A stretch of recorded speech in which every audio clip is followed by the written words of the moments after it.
बच्चों, हम जो बोर्ड वाला रिवीजन कर रहे थे तो देखिए बड़े क्वेश्चंस इलेक्ट्रोस्टैटिक्स वाले टॉपिक के हमने कर लिए थे। तो आपका जो इलेक्ट्रोस्टैटिक्स का जो भी पोर्शन बोर्ड में आने वाला है उसमें बड़े वाले क्वेश्चंस इससे बाहर नहीं आएंगे। मतलब ये 5-5 नंबर के क्वेश्चन हो गए, लेकिन बोर्ड में बहुत सारे क्वेश्चंस 1-1 नंबर के, 2-2 नंबर के, 3-3 नंबर के आते हैं। उनमें डेफिनेशंस होती हैं, उनमें छोटे छोटे न्यूमेरिकल्स होते हैं। तो आप एक तो क्या करें, फॉर्मूला चार्ट अपना पूरा तैयार कर लेना एकदम अच्छी तरह से। दूसरा, एनसीईआरटी के जो है ना summary and points to ponder, उसको आप अच्छी तरह तैयार कर लो। उसमें से ही आएंगे आपके ये सब चीजें, और जो फॉर्मूला चार्ट मेरा है उसमें से आएंगे। तो वो क्या है, न्यूमेरिकल्स में काम आएगा। यहां पर मैंने कुछ छोटे छोटे क्वेश्चन जो है ना सेलेक्ट किए हैं, वो क्वेश्चन आपको व्हाट्सएप पर भेज दिया है मैंने। जिस ऑर्डर में मैंने व्हाट्सएप पर भेजा है उसी ऑर्डर में मैं क्वेश्चंस को सॉल्व कर रहा हूं यहां पर। ठीक है, तो देखिए इसी ऑर्डर में आपके पास क्वेश्चन व्हाट्सएप में आए हैं। सबसे पहला क्वेश्चन है, given the electric field in the region E equal to 2x I cap, find the net electric flux through the cube and the charge enclosed by it। तो देखिए इस क्वेश्चन को मैं सॉल्व कर रहा हूं। तो देखिए मैं डायरेक्ट इसका आंसर लिखूंगा, केवल है आंसर क्वेश्चन नंबर 1, है ना। तो क्या है, वी हैव गिवन, या इसमें केवल गिवन लिख करके काम चला सकते हो। Given that E vector is 2x I cap, 2x I cap है ना, 2x I cap, hence electric flux will pass through, hence electric flux will pass through those surfaces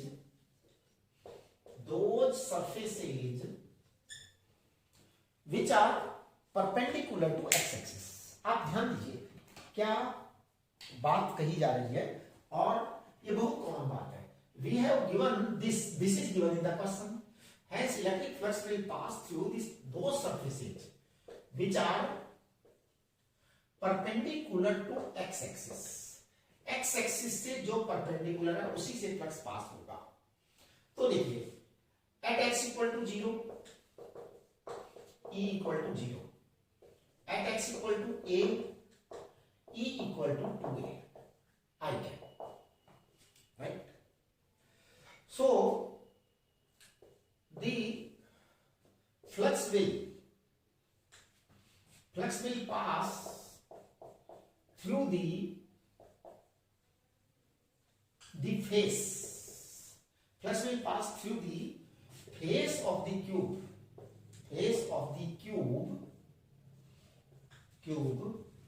which is at x equal to a। बस आपका काम आ गया कि flux जो है केवल उस फेस में से जाएगा वो x equal to a पर है ना। Other 4 faces are parallel to x axis, आप लिख सकते हैं यहां पे other 4 faces are parallel to x axis. ये आपको लिख देना चाहिए, है ना, उससे क्या उसको समझ में आ जाएगा। यहां ओ को कैपिटल करो, other 4 faces are parallel to x axis, so no flux, क्योंकि जिस डायरेक्शन में इलेक्ट्रिक फील्ड होता है उस डायरेक्शन में कोई फ्लक्स नहीं होता, मतलब उस डायरेक्शन के पैरेलल में कोई फ्लक्स नहीं होता। तो उसके पैरेलल में कोई फ्लक्स नहीं होता है, उसकी पैरेलल एक्सिस से कोई फ्लक्स नहीं गुजरता है। जैसे अगर मान लीजिए मैं यहां से कोई जो है ना स्प्रे करूं, तो वो स्प्रे उस दीवार पर जाकर लगेगा, इस दीवार पर नहीं लगेगा, पैरेलल वाली दीवार पर बिल्कुल नहीं लगता है। ये सिर्फ सब चीजें हम आपको पढ़ा चुके हैं, इसलिए अब उस पर अपने को समय लगाने की जरूरत नहीं है। तो therefore phi equal to E into A. E है आपका ट्वाइस ए है आपका a स्क्वायर, तो twice a cube. This is total flux coming out from cube,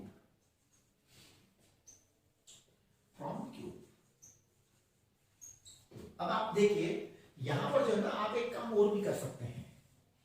actual में हमें मार्क लेना है उससे हर हालत में। अगर 1 नंबर का है तो आप इसमें से छोटा सा कर देंगे, ज्यादा न लिखें। 2 नंबर का है थोड़ा बड़ा कर देंगे। 3 नंबर का है थोड़ा सा ये डायग्राम भी बना देंगे, क्योंकि अगर 3 नंबर का क्वेश्चन आ रहा है तो इसका मतलब है कि वो उस क्वेश्चन को बड़ा चाह रहे हैं पूरा, तो कोई दिक्कत नहीं, आप बहुत छोटा सा एक डायग्राम बना देना, देखना। ये लीजिए।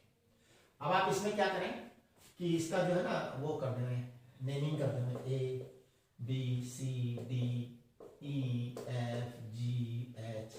अब देखिए flux through A B C D is zero because E is zero at x equal to 0। ये देखो यहां पर आपको ये लिख देना चाहिए, तो ABCD का फ्लक्स 0 हो गया, right.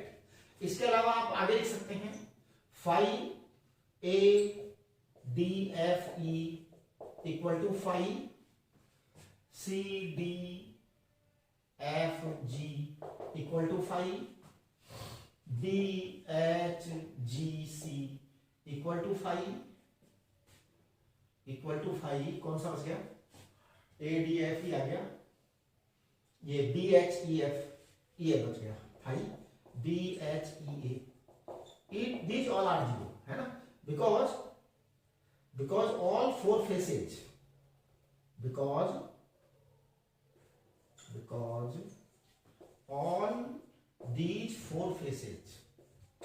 all these four faces are parallel to direction of E vector। थोड़ा सा आप ऐसा लिखेंगे ना तो सामने वाले को लगेगा कि इनको ये ज्ञान है, डायरेक्शन ऑफ E वेक्टर ये पैरेलल है ना। अब देखिए flux through the E F G H ये आपका है, that is not 2AQ, this is the phi net, यही पूरा फाई नेट है, अब हमें चाहिए कि चार्ज इसके अंदर का, इन्होंने पूछा है चार्ज, क्योंकि 3 नंबर का क्वेश्चन आया था ये, तो हम थोड़ा सा पूरी बातें लिखेंगे। अब एक चीज और है, इसमें थोड़े से आप लोग है ना नियम बनाइए अपने। 1 नंबर का क्वेश्चन आया है तो आप जो है उसको ज्यादा से ज्यादा आधा पेज लिखें, 2 नंबर का है पूरा पेज कर दीजिए, 3 नंबर का है 1.5 पेज कर दीजिए, 5 नंबर का है आप 3 पेज लिख दीजिए, थोड़ा सा एक अब उसको क्या है बना के लिख देना है। 1 नंबर का क्वेश्चन दिया है, इसका मतलब वो सीधा सा कैलकुलेशन करवा रहे हैं, तो आपको ज्यादा लिखने की जरूरत नहीं है, कंपटीशन की तरह कर दो कैलकुलेशन, लेकिन उसमें कैलकुलेशन आनी चाहिए पूरी। अब देखिए आप एज पर गॉस लॉ,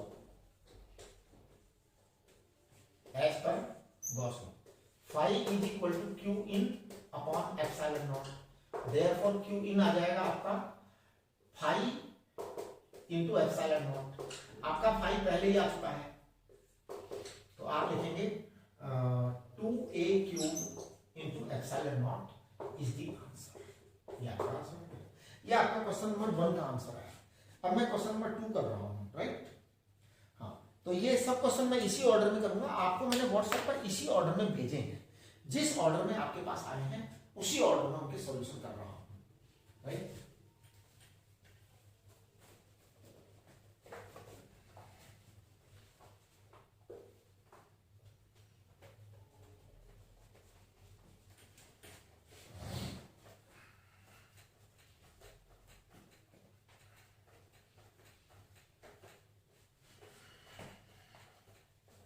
देखिए क्वेश्चन नंबर 2 है, एक ट्राइंगल दे रखा है, तो ट्राइंगल पर 2 चार्ज रखे हैं, एक +Q और एक -2Q बी और सी पर। आपको इसका जो है नेट इलेक्ट्रिक फील्ड निकालना है और उसकी डायरेक्शन बतानी है। तो ए वाला तो है पोर्शन, जो ए है इस क्वेश्चन का वो है कि आपको नेट इलेक्ट्रिक फील्ड निकालना है, पोर्शन बी जो है उसमें आपको उसकी क्या बतानी है, डायरेक्शन बतानी है। तो देखिए मैं बता रहा हूं,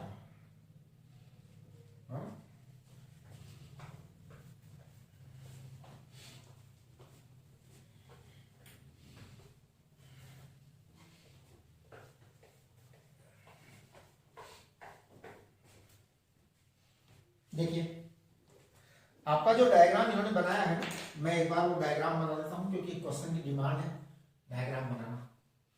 ये आपका ई है, वो ए है, ये आपका बी है और ये सी है। बी पर इन्होंने चार्ज रखा है प्लस क्यू, सी पर चार्ज रखा है माइनस 2 क्यू, राइट। इन्होंने कहा है ए पर इलेक्ट्रिक फील्ड निकालनी है और इलेक्ट्रिक फील्ड की डायरेक्शन बतानी है। तो देखिए सबसे पहले आप टू फाइंड आउट, आप ये लिखेंगे to find out electric field intensity at point A, at point A. तो to find out electric field intensity at point A we put unit positive charge, we put unit positive test charge at A। अब आप unit positive test charge at A put करिए, यहां पर unit positive test charge put कर दिया। अब ये जब यूनिट पॉजिटिव टेस्ट चार्ज हमने पुट किया तो इस पर जो फोर्स लगेंगे वो फोर्स हमको एनालाइज करने हैं। तो देखिए सबसे पहला मैं कर रहा हूं प्लस क्यू के कारण फोर्स, प्लस क्यू के कारण E1 आया है, प्लस क्यू के कारण फोर्स क्या है E1 है, प्लस माइनस 2 क्यू के कारण फोर्स E2 आया। ध्यान दीजिए minus 2 Q will attract, plus Q will repel, है ना। तो देखो E1 vector is electric field intensity due two plus Q, तो आप पता है क्या लिखेंगे, आप लिखेंगे 1/4 pi epsilon not, 1/4 pi epsilon not. ये हमेशा के मत लिखा करो, 1/4 पाई एप्सिलॉन नॉट लिखा करो, है ना। ये बोर्ड के अंदर थोड़ा सा आपको सावधान होना है। ए स्क्वायर, अब आप देखो ये आपका वेक्टर है, इस वेक्टर का यूनिट वेक्टर आप लिख दीजिए अपने आप। यूनिट वेक्टर क्या लिखेंगे आप, इसको यहां पे ऐसे और ऐसे शो कर दीजिए। ये एक्स एक्सिस है तो ये आपका 60 डिग्री है, तो आप यहां लिखेंगे cos 60 i cap plus sin 60 j cap. ये आपका यूनिट वेक्टर है, राइट। इसको आप जो है सॉल्व करके और आगे लिख सकते हैं q upon 4 pi epsilon naught into a square cos 60 1/2 i cap, यहां पे i कैप लिखना है 1/2 i cap plus root 3/2 j cap, correct. ये आपका E1 वेक्टर आ गया। फिर आप यहां पे लिखेंगे E2 vector, E2 vector is electric field intensity due to minus 2 Q. तो आप यहां लिखेंगे 1/4 पाई एप्सिलॉन नॉट, 2 क्यू की जगह बाकायदा 2 क्यू लिखेंगे, ए स्क्वायर लिखेंगे। फिर अब आप इस वेक्टर के कंपोनेंट लिखेंगे। इस वेक्टर के कंपोनेंट क्या आएंगे, cos 60, हाँ cos 60 i cap, cos 60 i cap minus sin 60 j cap, ये आएगा। अब आप देखेंगे ना इसको, तो ध्यान से देखो जरा, 1/4 pi epsilon naught twice Q upon A square, और यहां आ जाएगा ये 1/2 i cap minus root 3/2 j cap. अब आपको यहां पर पता है क्या नेट लिखना है, तो ई वेक्टर आप लिखेंगे नेट इलेक्ट्रिक फील्ड इंटेंसिटी, है ना। नेट इलेक्ट्रिक फील्ड इंटेंसिटी लिखने के लिए फिर आप यहां लिखेंगे E1 vector plus E2 vector, क्योंकि हमने आपको वेक्टर के फॉर्म में बताया, इन्होंने पूछा भी वेक्टर के फॉर्म में है। अच्छा इन्होंने डायरेक्शन पूछी, इसलिए वेक्टर पर ध्यान देना बहुत जरूरी है। हाँ जी, बिना उसके आप नहीं कर सकते, राइट। अब देखिए आप यहाँ पे क्या आएगा, यहाँ पर जब हम E1 वेक्टर E2 वेक्टर दोनों को करेंगे तो देखो मुझे यहाँ क्या दिख रहा है, q/4 pi epsilon not a square, वहां दिख रहा है 2, तो मैं एक काम करूंगा q/4 पाई एप्सिलॉन नॉट को कॉमन ले लूंगा और उस 2 को उधर ले जाऊंगा, इसमें से इसको ऐड करेंगे हम तीनों को। तो मैं कर रहा हूं, देखना आप जरा, q/4 pi epsilon not a square common आ गया, राइट। अब i कैप को हम जोड़ देंगे, है ना। इसको आप डायरेक्ट लिख सकते हो, उसमें कोई जरूरत नहीं है, बीच वाला स्टेप लिखने की आवश्यकता नहीं है, वो आप डायरेक्ट लिख सकते हैं। ये 2 आपका अंदर जाएगा, 2 अंदर जाएगा तो ये 1 हो जाएगा, ये 1 और ये हाफ, तो 3/2 i कैप आएगा,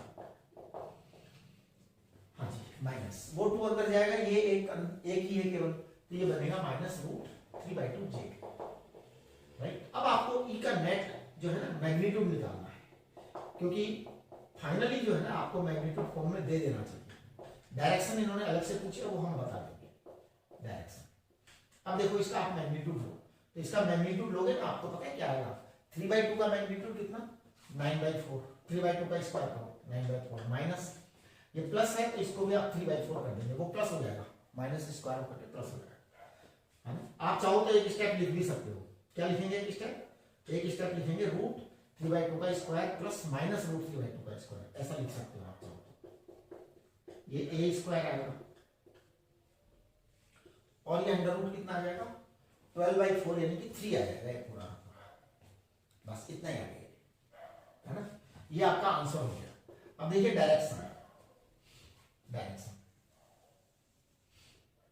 direction of E vector. We know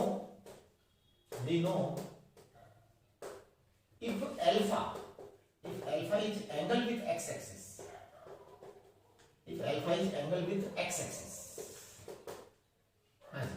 अगर अल्फा x एक्सिस के साथ में एंगल है, तो टेंजेंट अल्फा बराबर आता है EY अपॉन EX। अब देखिए EY अपॉन EX, तो ये माइनस रूट 3/2 अपॉन 3/2 है, यानी माइनस 1/√3 है। इसका मतलब ये अल्फा आ जाएगा माइनस π/6 या माइनस 30 डिग्री, हेंस एक मिनट जरा, hence E vector is directed 30 degree below the x-axis,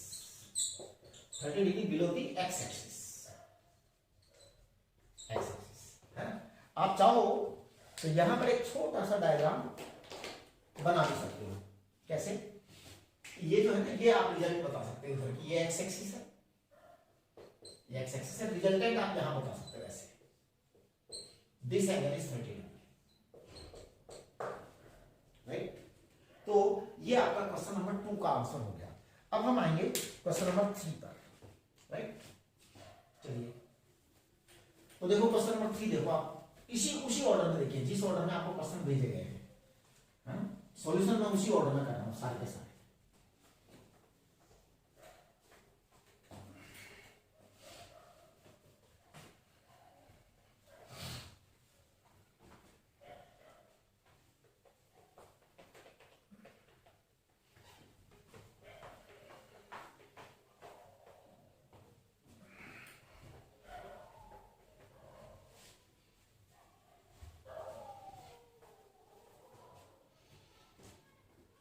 हाँ जी, अब देखिए आपका जो क्वेश्चन नंबर 3 है ना, ये इस तरह से है कि 2 लार्ज चार्ज प्लेट हैं, है ना, plane sheets, 2 large charge plane sheets of charge densities plus sigma and minus 2 sigma are arranged vertically with a separation d between them. Deduce the expression for electric fields at points to the left of the first sheet, to the right of the second sheet, between the two sheets. बिल्कुल देखो कितना ये जो है ना बहुत ही simple सवाल है, बहुत ही सिंपल सवाल, और ऐसे सवाल जो है ना फ्री के नंबर दिलाने वाले होते हैं। तो देखिए अगला वाला जो क्वेश्चन है उसमें 2 लार्ज चार्ज शीट है, एक का चार्ज प्लस सिग्मा है, दूसरे का चार्ज -2 सिग्मा है, तो आप पता है क्या करेंगे, आप सिंपली लिख देंगे कि we know that electric field intensity due to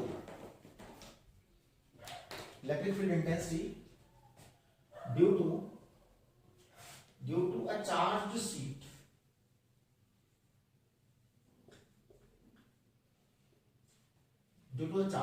is, we know that electric field intensity due to a charged sheet is, तो चार्ज शीट की जो इलेक्ट्रिक फील्ड इंटेंसिटी है ना उसके कारण जो इलेक्ट्रिक फील्ड होता है वो होता है सिग्मा अपॉन 2 एप्सिलॉन नॉट, ये हम जानते हैं। अब इन्होंने 3 केस दे रखे हैं, first case, second case to the right of second sheet and third case is this, है ना। तो as shown in figure, as shown in figure, है ना, E vector for the first case, तो देखो यहां पर आप E वेक्टर पता है क्या लिखेंगे, E1 वेक्टर लिखेंगे। E1 वेक्टर को आप पता है क्या लिखेंगे यहाँ पे, क्योंकि ये प्लस है ना तो इसकी डायरेक्शन इधर आएगी, और माइनस है तो उसकी डायरेक्शन किधर आएगी, उसकी डायरेक्शन अट्रैक्टिव आएगी, उधर की तरफ अट्रैक्ट करेगा वो। तो आप लिखेंगे plus sigma upon 2 epsilon naught, है ना। अच्छा, इनकी डायरेक्शन लिखेंगे ना आपको, इसे नेगेटिव लिखो और उसे पॉजिटिव लिखो, है ना। तो इसको आप जो है ना प्लस वाले के कारण डायरेक्शन जो है इधर आएगी, माइनस वाले के कारण डायरेक्शन उधर आएगी। तो plus 2 sigma upon 2 epsilon not, कुल मिलाकर के ये आपके पास में आ जाएगा plus sigma upon 2 epsilon not I cap. ये आपका फर्स्ट आंसर है ना। अब आप लिखिए E vector for second case, तो सेकंड स्पेस आप ये कह सकते हैं, है ना। तो सेकंड केस के लिए E2 क्या आएगा, E vector that is E2 vector. अब देखिए सेकंड केस में क्या है कि वो प्लस है ना, उसके कारण E वेक्टर इधर आएगा, है ना, प्लस के कारण, और माइनस के कारण E वेक्टर इधर आएगा। तो अब मैं पता है क्या बोलूंगा, इसको मैं बोलूंगा plus sigma upon 2 epsilon not plus minus 2 sigma upon 2 epsilon not. कुल मिला के यहां पे आ जाएगा result minus sigma upon 2 epsilon not I cap, यानी वो इधर की तरफ जाएगा, अट्रैक्ट करेगा उसको -2। E vector for the third case, for third case, है ना, ये आएगा E3 vector, it is equal to E3 vector आपका आएगा, ध्यान दो क्या आएगा, यहां पर आएगा आपका। तो ये प्लस वाला जो है ना इसको इधर की तरफ पुश करेगा, और ये माइनस वाला डी उसको खींचेगा, दोनों एक साइड में ही। अच्छा सॉरी, हाँ, प्लस वाला इधर पुश करेगा, माइनस वाला इधर करेगा, हाँ दोनों ऐड होंगे साथ। अब की बार दोनों ऐड होंगे, सिग्मा अपॉन 2 एप्सिलॉन नॉट, यहाँ पे ये है ना जो ऐड ही होगा, ये यहाँ पे आप लिख सकते हैं माइनस सिग्मा, और दोनों को फिर आप प्लस कर सकते हैं। तो ये आ जाएगा 3/2 sigma upon epsilon not I cap आएगा। यानी बड़ा ही आसान सवाल है, आपको डायग्राम बनाना पड़ेगा, डायग्राम में आपको यहाँ पे समझाना पड़ेगा। इस तरह से अगर आप डायग्राम बनाएंगे ना कि इधर आपने ऐसे बना दिया, एक इधर आपने ऐसे बना दिया, एक इधर आपने ऐसे बना दिया, और अगर इसकी वैल्यूज लिख दो तो फिर तो मजा ही आ जाए कि आप इसको सिग्मा अपॉन 2 एप्सिलॉन नॉट लिख दें, इसको -2 सिग्मा अपॉन 2 एप्सिलॉन नॉट, उसको सारा ही समझ में आ जाएगा। फिर तो उसको लगेगा कि बच्चा क्या है, जोरदार है, सारी नॉलेज है इस बच्चे को, तो है ना। आप यहाँ पे लिख दीजिए 2 सिग्मा अपॉन एप्सिलॉन नॉट, यहाँ पे प्लस ऐसे काट करके प्लस लगाइए। एक्चुअल में आप जो एक्टिविटी करते हो वो सब उसको दिखाई दे जाती है अगर फोकस चला जाता है तो। वैसे तो वो कॉपी बड़ी जल्दी जल्दी चेक करते हैं, हाँ कॉपी बहुत जल्दी जल्दी चेक करते हैं, फटाफट फटाफट फटाफट। लेकिन अब वो जो जैसे मान लो कॉपी एक चेक करने में, मान लो 25 पेज की आपकी नोटबुक है, अब उसको 25 पेज को चेक करने में अगर उसने 2 मिनट लगाए तो वो क्या होगा, कहीं एक जगह अटक जाएगा। कहां अटकेगा वो आपका भाग्य है। इसलिए आपको क्या करना चाहिए कि जहां भी वो रुके वहीं अच्छी तरह रुके, बढ़िया से रुके, अच्छे से देखे, जितना मन में आए देखने। आप काम ऐसा करो ना कि कोई पकड़ ही ना पाए आपको, है ना। एक तरह एक्चुअल में वो एट रैंडम पकड़ता है, पेपर जो चेक करने वाला होता है। चलिए अब मैं अगला सवाल कर रहा हूं इसका, है ना। तो देखिए अगला सवाल है, consider 2 hollow concentric spheres S1 and S2 enclosing charges 2q and 4q as shown in the figure. Right. Find out the ratio of electric flux through them. मतलब एक तो S1. How will the electric flux through the sphere S1 change if a medium of dielectric constant epsilon r is introduced in the space inside the S1 in place of air? Necessary expression. अच्छा तो देखिए अब इसमें क्या है, ये जो question है ना, इसके अंदर ये कह रहे हैं कि आपके पास में दो सरफेस है, एक है S1 और एक है S2, इस तरीके से दो हैं, वो उसके ऊपर आगे जाकर के बन जाएगा, मैं बना नहीं रहा है ना। एक S2 ये दो है, इसके अंदर 2q चार्ज रखा है और इसमें 4q चार्ज रखा है, राइट। तो सबसे पहले वाले सवाल का आंसर कर देता हूं, दूसरे वाले का फिर बाद में करेंगे। पहले वाला का इन्होंने पूछा है find out the ratio of electric flux. तो देखिए वी नो दैट ये जरूर लिख दिया करो, we know that phi equal to Q in upon epsilon naught, है ना। तो अब देखिए फाई वन फर्स्ट सरफेस में 2q है तो एप्सिलॉन नॉट। अब फाई टू क्या आएगा, फाई टू को आप अच्छी तरह से लिखिए 2q plus 4q upon epsilon not, तो ये आ जाएगा आपका phi one upon phi two, it is equal to 2q upon 6q, 2q upon 6q, क्योंकि एप्सिलॉन कट जाएगा तो ये 1:3 आएगा। एक आंसर आपका ये सब फाई वन, यहां पे phi one upon phi two है, हाँ phi one upon phi two, right. अच्छा, दूसरा वाला ये कह रहे हैं कि अगर how will the electric flux through the sphere S1 change if a medium of dielectric constant epsilon r is introduced in the space S1 in place of space, deduce the necessary expression।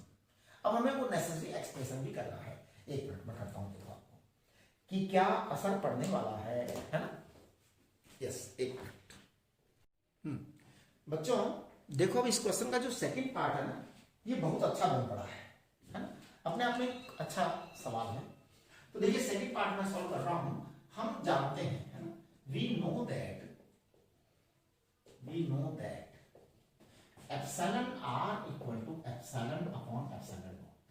तो epsilon is what, epsilon is net permittivity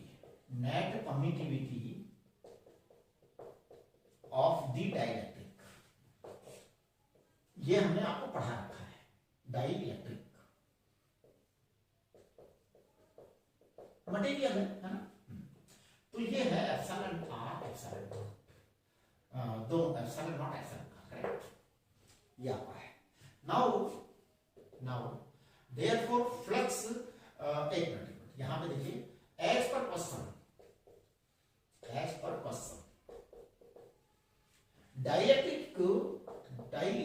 as per question dielectric is filled in space S1। Dielectric को S1 के अंदर fill किया गया है, right.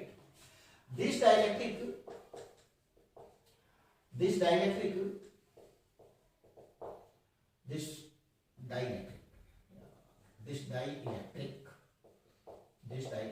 is charged with equal positive and negative, so effect in S1 will be as below।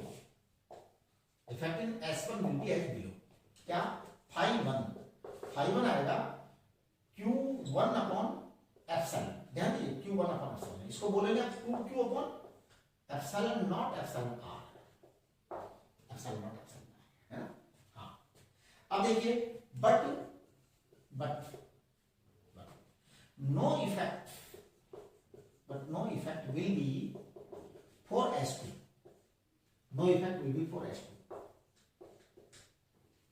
S2 के लिए आपका जो फाई टू आएगा वो आपका वही रहेगा Q1 plus Q2 upon epsilon. इसको आप ऐसा भी थोड़ा सा लिख सकते हैं, Q1 plus Q1 dash minus Q1 dash plus Q2 upon epsilon, है ना। ये उसको बता सकते हैं, यहां पे कह सकते हैं Q1 plus Q1 dash and minus Q1 dash, यहां पे लिख सकते हैं here plus q1 dash and minus q2 dash minus q1 dash plus q1 dash and minus q1 dash are equal and opposite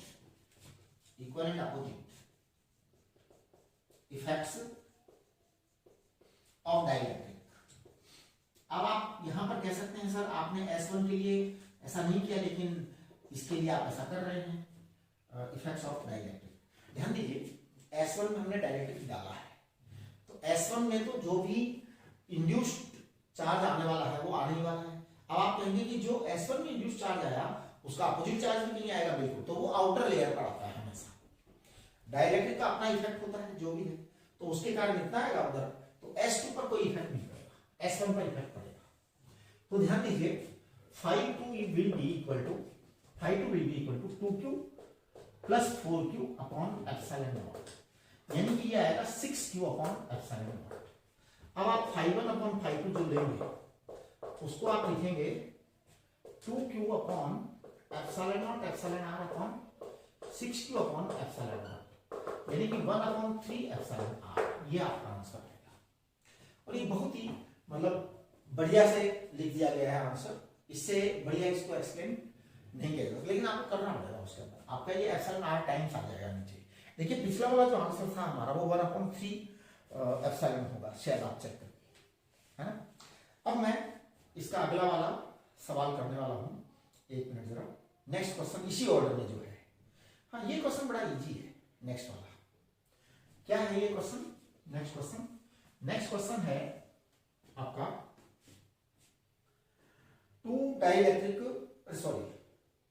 two infinitely large thin plates having surface charge densities plus sigma and minus sigma। तो बस ठीक है, इसको तो आप direct बनाइए ऐसा, एक है प्लस सिग्मा 1, एक है प्लस सिग्मा 2, और यहां पर स्पेस 1 है, यहां पर स्पेस 2 है, यहां पर स्पेस 3 है। ध्यान दीजिए 3 स्पेस है ना। अब अगर आप यहां पर बात करना चाहते हैं तो देखिए प्लस E1, ये आपका जो E1 है ये इस डायरेक्शन में आएगा और E2 आपका इस डायरेक्शन में आएगा। आप ऐसे डायरेक्शन करके बता देंगे, यहां पर आपका E1 भी इधर ही आएगा और E2 भी इधर ही आएगा। ये एक्चुअली बोलने का ढंग होता है और कुछ नहीं है, राइट। तो आप देखिए in space 2 in region second, तो सेकंड रीजन में आपका जो E आएगा वो आपका आएगा E1 माइनस E2। E1 को आप लिखेंगे sigma 1 upon 2 epsilon not minus sigma 2 upon 2 epsilon not. तो आपका जो सेकंड रीजन है ना उसके अंदर E in the second region ये आ जाएगा 1 upon 2 epsilon naught sigma 1 minus sigma 2 i cap, sigma 1 minus sigma 2 i cap, ये आएगा, राइट। कोई भी आपको जैसे अगर डाउट होता है तो जूम सेशन में आप पूछ सकते हैं। जूम सेशन होता है इसलिए है कि कोई भी तरह का डाउट वीडियो लेक्चर में क्रिएट हो रहा है, कोई भी चीज समझ में नहीं आ रही है तो आप उसे जूम सेशन में पूछ सकते हैं, right. Second part, second in region third, इन्होंने सेकंड एंड थर्ड रीजन की बात की है तो आपको फर्स्ट रीजन की बात करने की जरूरत नहीं है। इन रीजन थर्ड में क्या आएगा?